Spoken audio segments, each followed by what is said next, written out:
Hi everyone. I'm sitting here today preparing tracks for my next soundtrack release, Killer Klowns from Outer Space. As you know, Killer Klowns was done primarily with synthesizers and samplers of the day. And since the music was written from a very classical perspective, compositionally, we decided to record the score with the live orchestra. So what I have up here in front of me is a session that was recorded at Warner Brothers Studios. I've gone through all of these tracks and made minor edits and cleaned up certain things and moved beats slightly over, just minutely. All right, now, so I've gone through this and edited for time. Now that's one aspect. Then what I would routinely do, and I learned this from other recording engineers, I group my tracks. So there's many microphones out and very many tracks. There's like at least 40 or more tracks to this session. And if you can imagine, you're sitting there in the recording studio and you have the conductor, you have the orchestra fanned out in front of him. There's a series of microphones over the conductor. They call those the tree, the deca tree sometimes. And they're kind of above your head, about like at least 5 to 8 feet above your head, to kind of capture your ear's perspective of the orchestra in front of you.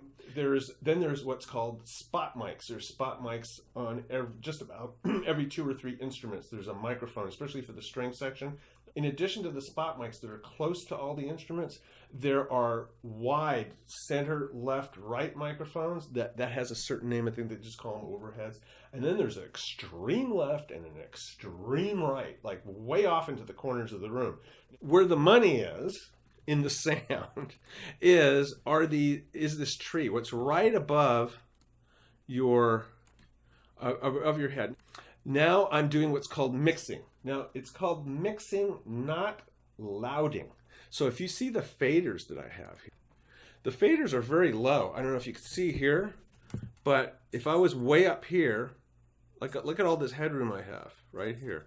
This particular tracks, these are the string tracks. They're at minus 12 dB. They're way down here. The keyboard tracks, minus 14 dB. So, but look over here. The microphones are above my head. Those are at minus 5. Those are like the highest level microphones that we have. Basically, all these tracks of all the different room mics are going into this one track. So I grouped everything. So everything that's here is now going into here, and I can control all the levels of these right here. So on this channel here that controls all these different room mics, I have a filtering stage where I take frequencies out, and then I have a boosting phase where I may take additional frequencies out or boost other frequencies to change the flavor. So we're going to go over, I'm going to solo just the microphones that are above my head. So this is what technically I would hear. Now I'm going to take off the reverberation. So it sounds something like this. This is what the conductor hears. If you were here sitting in front of here, it's almost like you can visualize where all the instruments are. And you can hear the liveness of the room. It's a very big room. The natural balance we got in our performance is right there. These microphones are what are featured. So that's where I build my mix around this. Let's listen to a little bit more of this.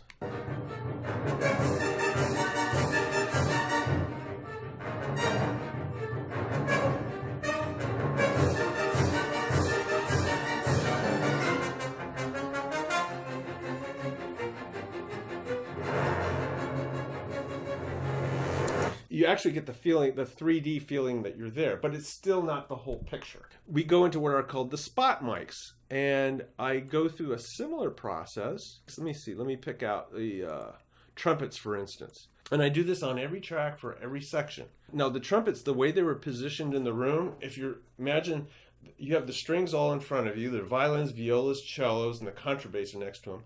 The trumpets are way off in this right corner, and just next to them is all the percussion. You have timpani, you have gran casa. Gran casa is a giant bass drum, and they all have low frequencies. Now you don't want those low frequencies on your track. There's going to be bleed. You're going to hear some of the percussion on the trumpet track. But because this is so well recorded and well mic'd, there's not a lot of sound. The sound of the percussion really isn't coming through that. So you hear the rest of the band. Okay, so let's go where they're. Let me see. I think it's 75.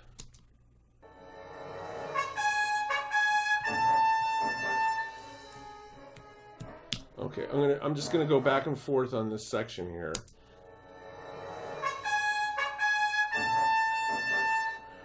Let's go a little bit further. Okay, you can hear. You still hear the rest of the band, right? Okay, so what basically it all boils down to, it's well recorded. There's not a lot to do.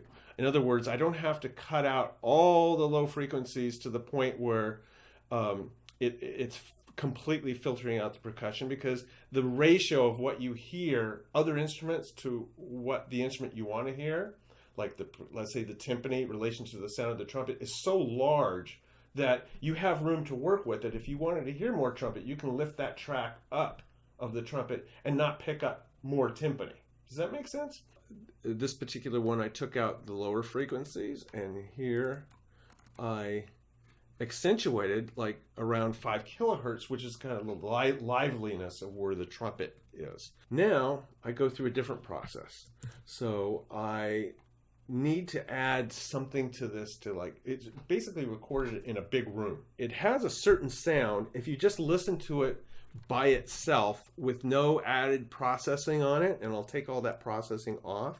I have over here, I have all these tracks will now go to a stage, like I have an artificial concert hall, an actual hall of that same concert hall. So if I open up this track here, you'll see, come over here, don't hide. This is actually a concert hall. They have modeled the reverb characteristics of this particular hall. So when I found out that there was what's called an impulse response, where the sound of this particular environment is preserved digitally, so that whatever I put into it will have the similar reverb characteristics of this hall. I don't need to have an artificial room, because it's already recorded in one of the most awesome rooms in the world. So I left that out, because I just need the music to have a little bit of after presence after an attack, something that rings out a bit. So in addition to that reverb, I put another reverb of the same hall, by the way, but further back. See the microphones it's almost as if we're in a concert hall, and we have microphones way in the back to pick up all the reverberation of the concert hall. So we have that going. So if we listen to this without the reverberation at all, you're going to hear the whole orchestra dry, right?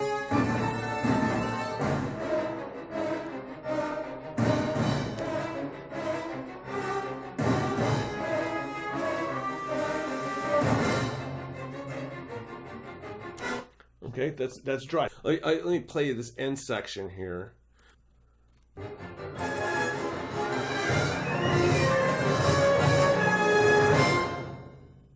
See, it sounds very roomy. It sounds like you're in a room. Let me see. Let me just play that last beat. 99. It's pretty drastic. It's pretty drastic, and I haven't added a lot of reverb to it, really. I've really tailed down, and what I'm sending, this little knob here, what I'm sending to the reverb is like, minus 8 dB below what it has to be. If I had it at full, it would be completely crashing, swimming in reverb, or as like I say, it's just got tons of olive oil. So now I'm going to add the hall and the chamber to that. Let me see, I think it's around 95.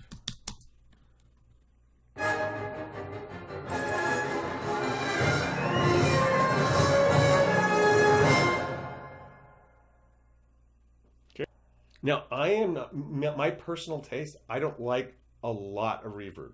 There are composers that love tons of room ambience and reverb. I'm not in that place. I think it has more impact if it's kind of like on the drier side. Not only that, when you prep your tracks for not just a soundtrack album, but more for the dubbing stage, for when they mix the sound effects and the dialogue for a movie, they will tend to add a little bit reverb as they need it, extra reverb. So you don't need to give them lob tons of reverberation onto a track because it may not be useful in the mixing of the movie itself. Okay, so here we go. There's one important thing I must show you at the very end here that that cannot be overlooked. It's the master fader. It's called in this case, it's my stereo bus. So here we have our master fader. Notice there's nothing on it. There's no other processing because I'm saving that for the mastering stage. So this is going to be my pre-master, what we're making. So if we go, let's go to a loud section right here, relatively loud section. Notice this level. I'm not pinning my level. I'm at the highest point. I'm leaving 3 decibels of headroom. And, you know, there may be little peaks that go above that, but that's okay. But the overall is going to be between 0 and 3. Sometimes, it depends the kind of music. Like if this was like heavy metal. Now, there are other pieces in the Killer Klowns repertory that's more like, you know, Metallica, right? Believe it or not, even though it's loud and, you know, the dynamic level is like all loud, I will have the peak level somewhere around 6 to 5 dB, this low. Because when I go to mastering, then they're going to like boost it up and they have all this headroom to do all their magic to make it nice and thick. But if you can make it work down here and it has all the dynamics, you can play it at a low level and hear all the parts, boy, you have won the lottery. Now we have a nice master. See, this is our master up here. It's our pre-master. This will then go to a mastering engineer who has a very specific environment that he works in, or she, that is a room that's tuned perfectly well. They have a number of different monitors to reference the mix on, and that's where they do the extra little magic. They'll put an extra little bit of equalization, they'll do some boost, they'll do a level matching where everything, you can play it from the beginning to the end and there's nothing like super jumps out of nowhere. There's a cohesiveness. I do some of my own mastering, but I have to be very careful. I try to get all my colors in my mix. In other words, I don't leave everything for the mastering engineer to fix. I try to get all my colors and all the things that I want to work perfectly just fine. And it's a matter of another level of polish that they put on it. So this entire process led up to a stereo file that is, as you can see, it has a good dynamic range, has some space to deal with before it goes to a mastering engineer that will prepare it for an audio CD or, you know, MP3, unfortunately, to be downloadable over the internet. And one thing I should say is really important. I listen to my this would be a premix. I listen to this premix on obviously my monitoring speakers. I listen to them on a little tiny computer speakers. This is like $12 at a Office Depot. Then I also listen to it on earbuds. And then I will put it on like SoundCloud or something like that and listen to it on an iPhone single speaker, little tiny speaker, just like one. So if I can hear everything, if I can sit there and hold it like this close to my head and listen to it without thinking about it, and like all the parts, the music, the intention of the music is communicating, then I know I've got my mix right. But if all of a sudden, right off the bat, I notice, oh my goodness, such and such is missing, or I'm not getting this, or I'm not getting that. You know, I just know that I got to go back to square one and do some readjustments. But 9 times out of 10, if I can make it happen here and on this little guy right here, everything else kind of falls into place. So that's it. There you go. Then this goes off to the mastering engineer, and then it gets printed on a CD, and then I'll see you at a signing to autograph that CD for you.